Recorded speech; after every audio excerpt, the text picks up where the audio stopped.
Саламатсыздар ма, құрметті көрермендер? Бүгін біз алма қосылған пирог пісіреміз.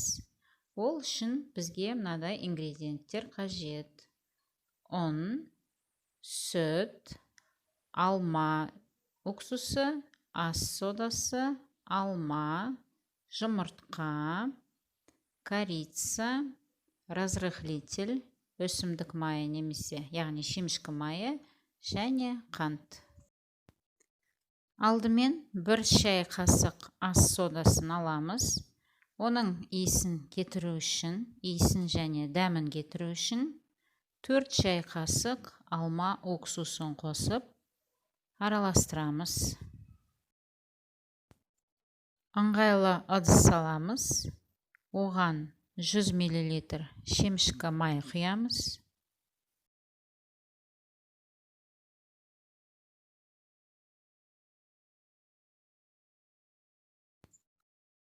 Майдың үстіне 4 майда жұмыртқа саламыз, немесе 3 үлкен жұмыртқа қосуға болады.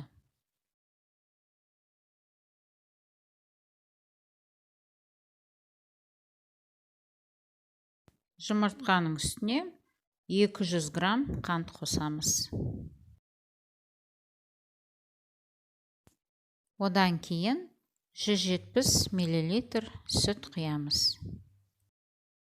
Одан кейін 300 грамм ұнды бөліп саламыз және барлық ингредиенттерді жақсылап араластыруымыз қажет.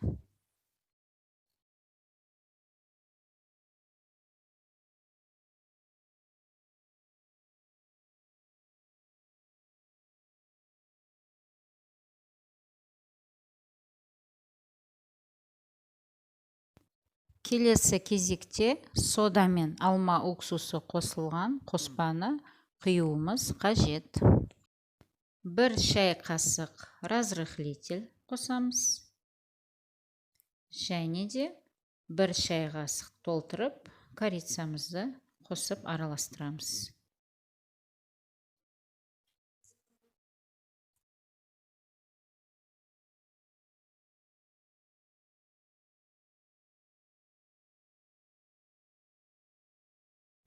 Қоспаны 8-10 минуттай жақсылап араластырамыз. Оның бетінде мынадай көбіршіктер пайда болуы керек. Байқап тұрсаңыздар, менің қоспам мінеки мынадай сұйық болды, қатты қою болған жоқ. Енді мен алмамды турап аламын.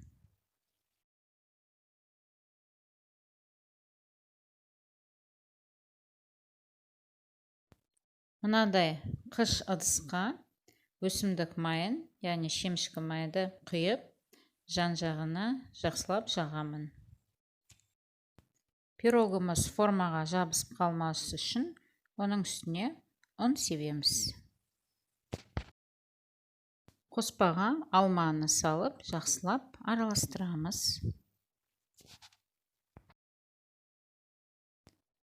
Мінеки, енді формаға қоспамды құямын және оны 180 градуста қыздырылған духовкаға салып пісіремін. Менің пирогым 1 сағатта пісті. Оның дайындығын мен таяқшамен тексеріп қараймын, немесе зубочисткамен тексеруге болады. Пирогым дайын болды. Оны мінеки духовкадан алып, қазір кесіп көремін.